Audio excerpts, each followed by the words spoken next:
너무 몰아치나요, 질문이?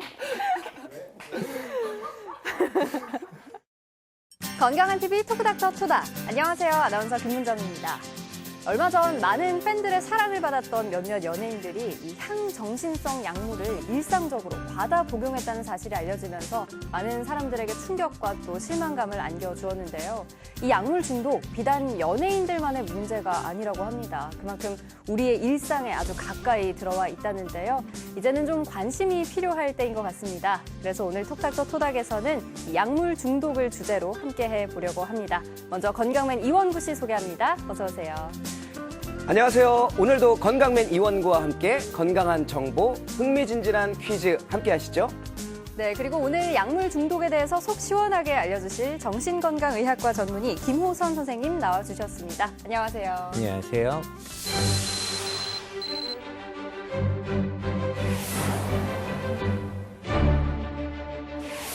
최근 들어서는 불법적인 마약류 사용이 생각보다 보편화됐다 이런 얘기도 있고 좀 사회적으로도 이슈가 되고 있는데요. 약물 중독 정말 그렇게 흔한가요? 우리나라 2016년 정신건강 실태조사에 따르면 약물 의존과 남용이 약 9만 명 정도로 추산된다고 나와 있습니다. 하지만 우리 사회가 아직까지 불법적인 약물 사용에 대해 보수적인 입장을 가지고 있고 법적인 처벌에 대한 우려로 상당히 축소되었을 가능성이 많습니다. 미국 통계를 보면 12세 이상 인구의 약 3%가 불법적인 약물을 사용한다고 알려져 있고 우리나라에서도 마약류 사용 범죄로 적발된 사람이 매년 10,000명을 넘고 있으며 그런 전문가들은 실제 마약류를 사용하는 사람은 적발된 인원의 최소 10배에서 100배에 이를 것이라고 예상하고 있습니다.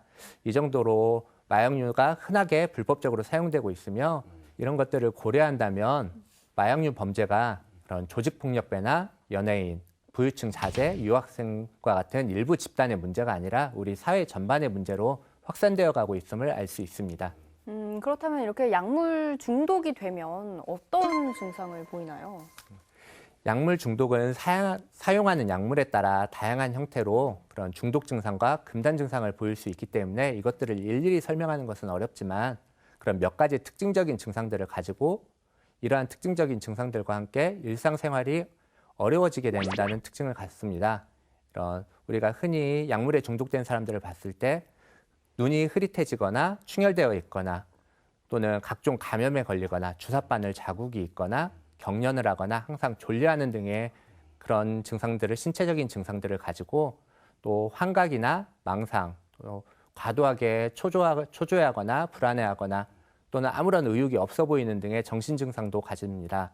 또한 행동 증상도 있는데요. 행동 증상으로는 과도하게 흥분되어 보이거나 충동적, 공격적으로 행동한다든지 반복적으로 거짓말을 하는 등의 자기 통제력을 상실한 모습을 보이게 됩니다.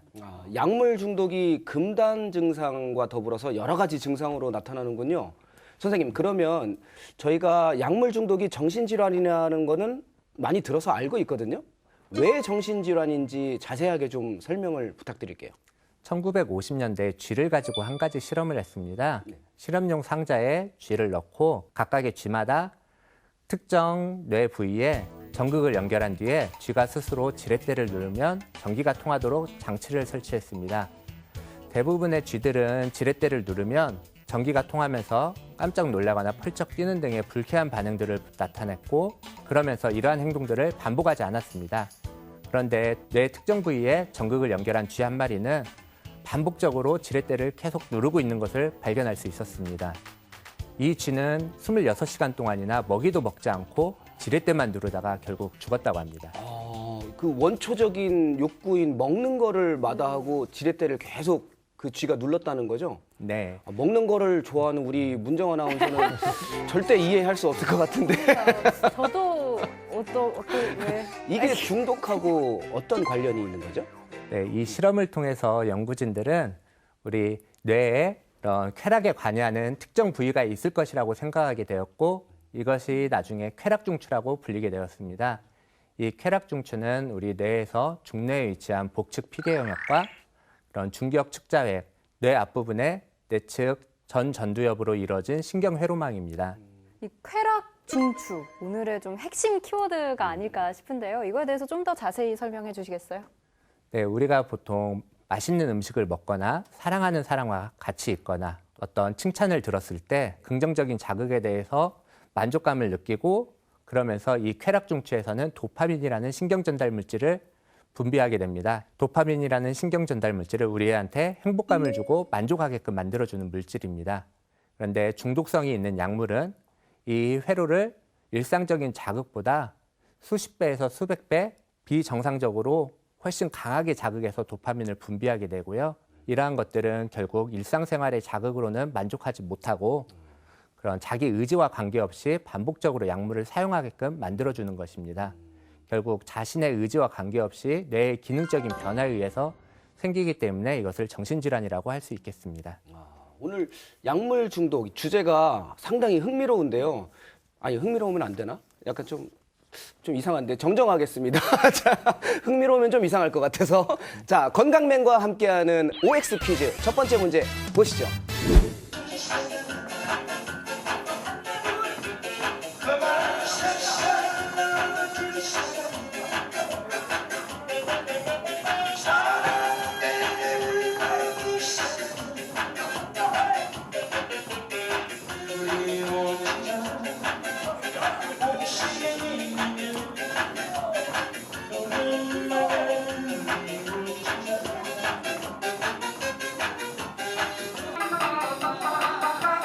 네, 오늘은 언제나 청춘이신 실버 댄스를 즐기시는 어르신분들을 만나보러 왔습니다.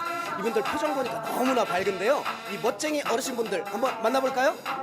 어르신분들 안녕하세요. 우! 마약은 백해무익한 것이다. 맞다 생각하면 O, 틀리다 생각하시면 X로 이동해 주세요.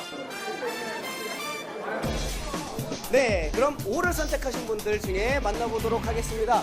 아까 저희 확 튀시는 네 우리 어머니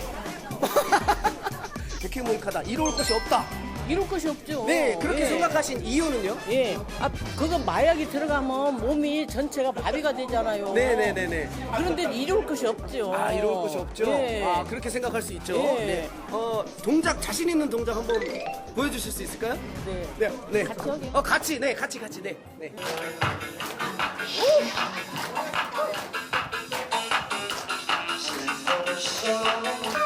네, 감사합니다. 여러분 박수 한번 주세요. 네, 그러면 X를 선택하신 분들 중에 우리 아버님 의상이 확 튀시는데.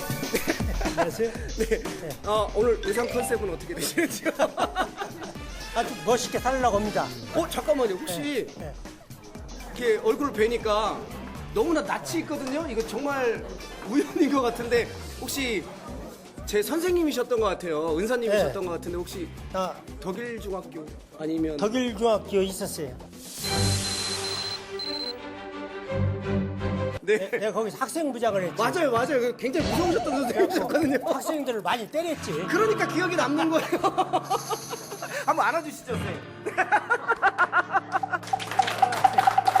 네, 선생님, 그건 그렇고 선생님께서는 왜 마약이 꼭 이롭지 않은 것만은 아니다, 이로울 수도 있다라고 생각하신 이유는요? 이 환자들이 고통을 느낄 때 그 통증을 일시적으로라도 감해주는 네. 효과가 있기 때문에 마약은 그 일시적으로 사용을 해야 된다. 네, 마약은 백해무익한 것이다. 맞으면 O, 틀리면 X. 정답은요?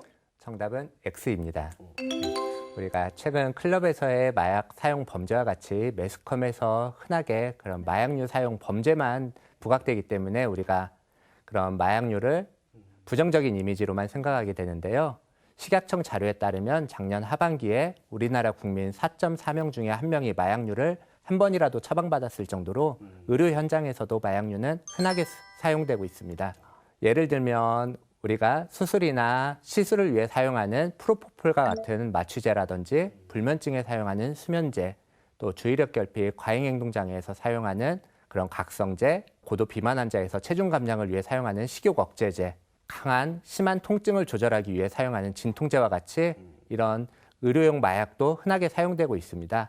또한 올해 3월부터는 난치성 뇌전증이라고 해서 우리가 흔히 말하는 간질 발작을 하시는 분들을 위해서도 우리가 대마초라고 하는 대마의 사용도 합법화되었고요. 미국에서는 클럽에서 흔히 불법적으로 사용되는 케타민이라는 그런 마취제도 자살 충동이 강한 치료저항성 우울증 환자에서 사용이 허가되었을 정도로 이전에는 부정적으로만 생각되었던 마약류도 최근에는 새롭게 의료용 목적으로 시도되고 있습니다. 아마 그래서 우리가 뉴스나 이런 데서도 종종 듣는 얘기일 텐데요. 프로포폴 같이 이 의료용 마약류를 정말 적절하게 이용했는지 이런 진실 공방들도 있고 막 그렇잖아요. 그렇다면 이 약물 중독의 원인은 무엇인가요? 약물 중독은 생물학적인 요인, 심리적 요인, 사회적 요인 이런 다양한 요인들이 복잡한 상호작용에 의해서 발생하기 때문에 어느 한 가지로만 설명하기에는 어렵습니다. 약물 자체의 작용이 결정적이긴 하지만 우울이나 불안, 충동성과 같은 개인적인 정서 상태라든지 가족력, 또 타고나는 기질이나 성격, 약물에 대한 개개인의 반응과 같은 개인적인 요소들과 그런 불법적인 약물을 손대기 쉬운 접근성이라든지 사회에서의 허용 정도, 또 동료들 주변에서의 압박, 또 방송 매체나 SNS와 같은 환경적인 요소들이 복합적으로 작용해서 중독을 일으키게 됩니다. 그렇다면 선생님, 어떤 사람들이 약물 중독에 빠지기가 쉬울까요? 약물 중독은 개인적, 환경적 요소들이 복합돼서 나타난다고 했기 때문에 여기 계신 여러분들도 다 예외가 아닐 겁니다. 네. 하지만 보다 취약한 사람들이 있는데요. 공통적으로 새로운 것을 추구하는 충동적인 성향이 강하고 현실에 만족하지 못하고 그런 좌절을 잘 견디지 못하는 특성들을 가지고 있습니다. 뿐만 아니라 자존감이 낮고 열등감을 많이 느껴서 정서적으로 불안정하고 사회적으로 위축된 성향을 보이는 경우가 많았습니다. 그 밖에도 성장기에 아동 학대를 당하거나 그런 정서적인 외상 경험이 있는 경우, 또 이른 나이에 약물을 시작한 경우에는 중독에 더 빨리 빠지는 것으로 나타났습니다. 네, 건강한 TV 토크닥터 토닥. 오늘은 정신건강의학과 전문의 김호선 선생님과 함께하고 있는데요. 바로 이어서 두 번째 OX 퀴즈 영상으로 만나보시죠. 단기간의 수면제 복용도 치매율을 높인다. 맞다고 생각하시면 O, 틀리다 생각하시면 X로 이동해 주세요. 네, 맞다, 틀리다. 네, O를 선택하신 분들 중에 먼저 만나보도록 하겠습니다. 맨 앞에 계신 어머니. 네. 왜 단기간의 수면제 복용도 치매율을 높인다고 생각을 하셨죠? 내 건강 상태에서 잠이 들지 않고 네. 약을 복용을 해서 약을 의존을 해서 잠이 드는 것 때문에 뇌가 그동안에 쉬지 않냐 해서 좀 치매율을 유발할 것 같아요. 어머님도 그럼 혹시 잠을 잘 못 이루신 적이 있었나요? 예, 있습니다. 네, 언제? 아, 진짜 집안에 네. 자식들 때문에 걱정을 한다든가 음. 좀 모든 좀 그런 걱정이 있잖아요. 네. 그럴 때 잠을 못 이루면 네. 수면제 복용을 해봤어요. 아, 지금은 걱정거리가 싹 사라지셨어요? 예, 땜쏜 뒤로 걱정거리가 싹 사라졌어요. 자, 그럼 저랑 화이팅 한번. 화이팅! 그럼 X를 선택하신 분들 중에 여기 아버님. 네. 왜 단기간의 수면제 복용은 치매율과는 상관이 없다라고 생각하신 거죠? 우선 어떤 약물로 한 것보다 네. 사람이 운동을 하고 활동을 하고 이럴수록 사람이 더 치매는 극복할 수 있다. 극복할 수 있다. 예. 네. 아버님은 저 지금 여기 나오신 지 얼마나 되셨어요? 저는 좀 상당히 오래됩니다. 아, 지금 어머니 옆에 딱 붙어 계신데 혹시 관계가 못 보는 거 아니에요? 그러면 어머님 아까 좀 잠 못 이루신 적이 있으시다고 하셨는데 원인이 혹시 아버님은 아니시죠? 아버님일 수도 있죠. 그러면 이참에 내가 그렇게 잠 못 이루게 해서 미안해 여보 하면서 한번 사랑해 하고 한번 안아주세요. 여보 미안해. 네, 단기간의 수면제 복용도 치매 발병률을 높인다. 맞으면 O, 틀리면 X. 정답은요? 정답은 X입니다. 일반적으로 잠을 잘 때 치매 유발 물질이 뇌 밖으로 배출되기 때문에 잠을 잘 자는 것은 치매를 예방하는 데 매우 중요합니다. 하지만 잠을 못 잔다고 무작정 처방받지 않은 수면제를 복용하는 것은 오히려 의존과 내성이 발생할 확률이 높아지게 되고 이로 인해 약 없이는 잠을 잘 수 없는 상태가 되면서 만성 불면증의 원인이 되어 치매 발생 확률을 높이게 됩니다. 하지만 작용 시간이 짧고 인지 기능에 영향을 덜 주는 약을 처방받아서 단기간 필요할 때만 복용한다면 불면으로 인한 치매를 예방하는 데 도움이 될 것입니다. 네. 사실 가장 많이 들어본 이 약물 중독의 대표 주자가 바로 수면제잖아요. 근데 한 번 복용하면 중독될까 봐 이 최소한의 사용조차 꺼려하시는 분들도 있고 반대로 좀 한 번 복용했을 때 평생 먹어야 하는 게 아니냐 이런 분들도 계신데 이런 말들이 맞는 말인가요? 진료를 하다 보면 수면제에 대한 오해 때문에 불면증이 있음에도 치료를 적절하게 받지 않고 지내다가 문제를 키워서 오시는 분들이 계시는데요. 수면제에 중독되는 경우는 일반적으로 처방받지 않은 수면제를 임의대로 복용하거나 또는 처방받은 수면제를 그런 정해진 용량보다 많이 복용하는 경우에 발생하게 됩니다. 불면증이 있다면 그 원인에 대한 정확한 진단을 하고 그 원인을 제거시키는 것이 첫 번째고요. 약물을 복용하기 시작했다면 한 번에 잠을 잘 자려고 하기보다는 낮은 용량부터 시작해서 점차 그 용량을 늘려가면서 자신에게 맞는 수면제와 그 용량을 찾아가는 것이 중요하다고 할 수 있겠습니다. 또 이후에 일정 기간 수면 시간이나 수면의 질이 만족스럽게 유지가 된다면 그 수면제 용량을 점차 줄여가면서 끊어볼 수 있겠습니다. 오늘 정말 약물 중독에 대해서 많은 것들을 알게 되는 것 같아요. 자, 그러면 마지막 OX 퀴즈 함께 보시죠. 약물 중독자들은 중독 문제만 해결하면 좋아진다. 맞다 생각하시면 O, 틀리다 생각하시면 X로 이동해 주세요. O를 선택하신 분들 중에 제가 아까 꼭 인터뷰를 해보고 싶은 우리 아버님이 계셨어요. 아버님, 왜 약물 중독은 중독 문제만 해결하면 좋아진다, 증상이? 내가 생각할 때는 중독이 걸리지 않습니다. 네. 중독 문제를 해결하면은 기타는 낫다고 생각합니다. 그 아버님은 혹시 꼭 약물이 아니더라도 나에게는 이런 중독이 있다. 아까 보니까 나는 운동 중독, 네, 댄스 중독. 댄스 중독 한 30분 이상이나 하고 네. 또 같이요. 자, 또 그럼 또 아버님의 현란한 댄스 안 볼 수 없잖아요. 자, 선생님 음악 한 번만 다시. 네. 박수!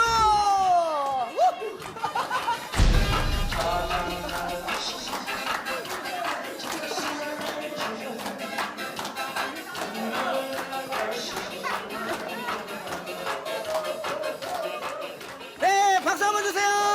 네, 감사합니다, 아버님.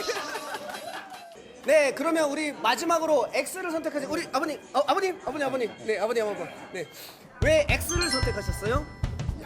약을 많이 먹어서 네. 사람한테 좋을 게 하나도 없는데 네. 더군다나 중독까지 됐는데 네. 중독만 해결됐다고 해서 건강에 좋을 리는 하나도 없지. 네, 아버님, 사회적으로 요새 그 젊은이들의 마약 문제가 대두화되고 있는데요. 따끔하게 어른으로서 한마디 해주세요. 마약은 사회 악이니까 전 국민이든 남녀노소 할 것 없이 네. 마약은 퇴치돼야 되니까 네. 사용해서는 안 됩니다. 마약아 물러가라! 네. 마약 중독자들은 중독 문제만 해결하면 좋아진다. 맞으면 O, 틀리면 X. 정답은요? 정답은 X입니다.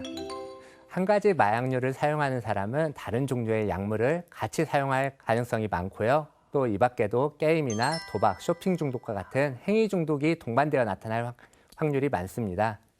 또한 다양한 정신과적 문제들이 선행하거나 동반되어 나타나는 경우가 흔하기 때문에 약물 중독자에서는 다른 정신과적 문제가 있지는 않은지 면밀하게 확인해 보는 것이 필요하겠습니다. 정말 이 약물 중독만 치료하면 되는 줄 알았는데 그게 아니라 다른 정신과 질환까지 같이 살펴봐야 한다 이런 말씀이시죠? 네, 약물 중독에 있어서 약물 중독은 빙산의 일각일 수 있습니다. 그 속에 숨어 있는 다양한 정신과적 문제를 봐야 되는데요. 예를 들면 기분장애, 양극성 장애, 조현병, 그다음에 외상후 스트레스 장애, 반사회성 인격 장애, 이런 식이 장애, 자살 충동과 같은 정신과적 문제들이 선행하거나 그 약물 중독의 후유증으로 나타나기도 합니다. 이러한 문제들을 해결하지 않은 채 중독만 해결한다면 중독에 취약해진 상태로 남아 있어서 다시 중독 문제가 나타날 확률이 매우 높아지게 되겠죠. 그러면 이걸 어떻게 치료할지도 좀 알려주세요.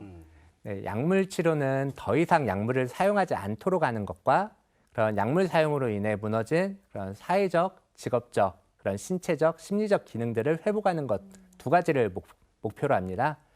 치료는 개인이 사용하는 약물이나 사용 양상, 또 주변의 사회적 지지 체계, 또 개인의 특성에 따라서 달라질 수 있습니다. 치료 방법으로는 그런 금단 증상을 예방하기 위한 정신약물 치료와 개인 정신치료, 집단 정신치료, 가족 치료 등 다양한 치료 방법들을 같이 사용해 볼 수 있겠습니다. 입원 치료와 외래 치료가 모두 가능하지만 그런 안전과 치료 도중의 재발 방지를 위해 입원 치료가 더 선호됩니다. 네, 건강한 TV 토크닥터 토닥. 오늘은 약물 중독에 대해서 알아보고 있는데요. 이제 토닥 공식 질문 3가지 드리도록 하겠습니다. 먼저 치료 후에 어떻게 관리하면 될까요? 네, 한번 중독에 빠졌던 사람은 건강한 사람에 비해서 중독에 더 취약하기 때문에 그런 대인관계에서의 어려움이나 정서적인 어려움, 사회경제적인 어려움들이 있을 때 다시 중독에 빠질 위험성이 매우 높습니다. 그러므로 생각이나 기분, 행동 변화와 같은 그런 자기가 다시 재발할 수 있는 위험 신호에 대해서 스스로 인지할 수 있도록 평소에 아는 것이 중요하겠고요.